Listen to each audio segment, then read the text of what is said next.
So Jacob Rees-Mogg has a podcast. This podcast I have actually been listening to for a while, called Moggcast. It is a very fascinating insight where he is regularly interviewed by Mark Wallace. More recently, now that he is the leader of the House, he has restarted his Moggcast and was interviewed about Brexit and Boris Johnson. And I thought we'd go through some of the answers he gave along with the questions. Because while people are now moaning that the Prime Minister is preparing for no deal by putting $2.1 billion aside, half of what was originally planned, but that was voted against by the House, because we can't prepare for a no deal. No. We can't do that. We must find a way to either get a deal or not leave at all. Not so keen on that one. Let's see how it ends.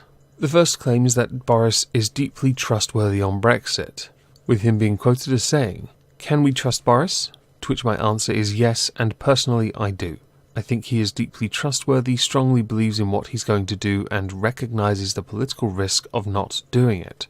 And therefore everything comes together for us to leave on the 31st of October. Boris does face one of the biggest challenges to get his deal, or a deal, or no deal across the line, because Parliament is trying to find every possible constitutional loophole to prevent it.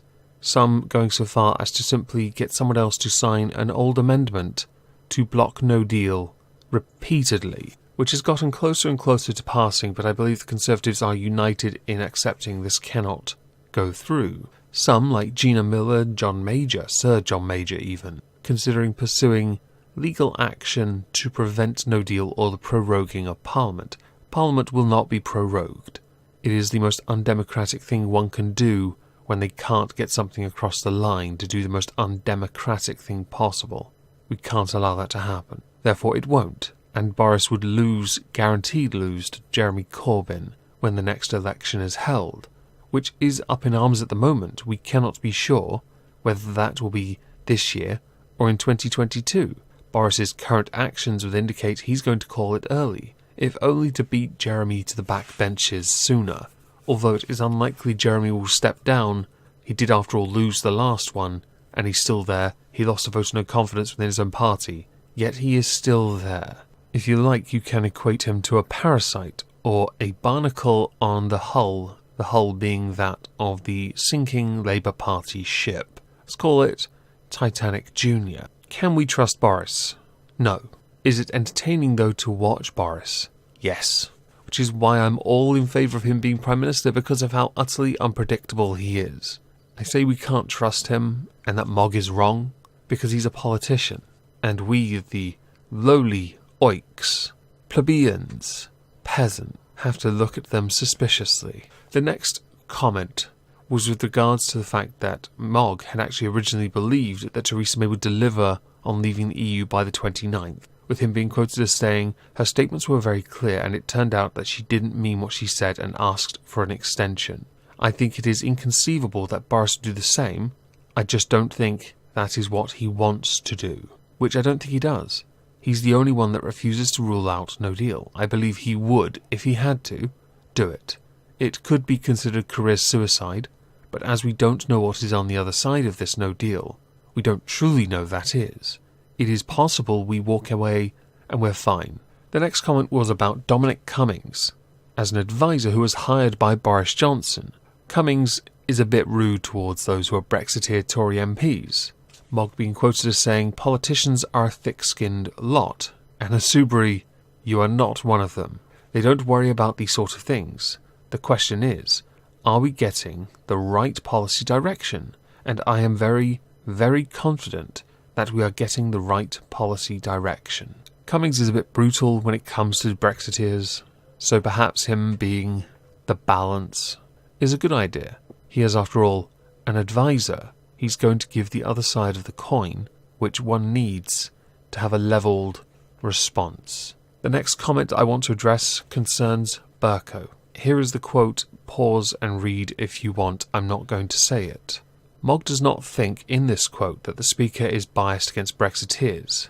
Many MPs that are Brexiteers believe Bercow is actively working to frustrate Brexit. Mogg believes that the Speaker is acting as a fair-minded umpire, and there are instances where it does appear he is doing that. There are others where it appears he is favouring Remain by allowing certain amendments to continue to come back to be voted on, by simply having a new name stamped on it, the no-deal related ones especially. But when you consider the number of amendments he gets sent on a regular basis for debate and voting, and upon closer inspection of those amendments that are submitted, you notice that many of them are the same. So he usually picks the most detailed one, because that one is the one that is open to more interpretation, discussion, debate, and then voting. It's just a shame so many are still bleating on about removing no deal off the table, not allowing the government any funds to prepare for no deal in case it happens, and so on. Oh, of course, the second referendum and revoking Article 50. The final thing I think we should address is that Mogg believes the EU should realise Britain is serious about leaving without a deal if Brussels does not agree to abandon the backstop. This is important. Yes, we agreed to it, but it was a previous government that agreed to it. Many people in the House do not agree to it. The government acted in that instance incorrectly. I'm not sure how they could have rectified it, but nobody wants the backstop. It has to be off the table. Theresa May lacked the spine to tell them to take it off the table because she believed it was a good idea.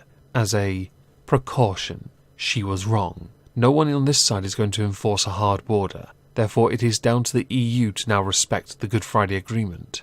They must be the ones to do that. As always with this, I'm very interested to know what you think about it. I personally find this to be quite fascinating. And with, I believe, Parliament in a recess, this is all I've got ready to entertain myself with. Which is good, because Moggcast is always quite interesting to listen to while you're mopping a floor, like the peasant that you are.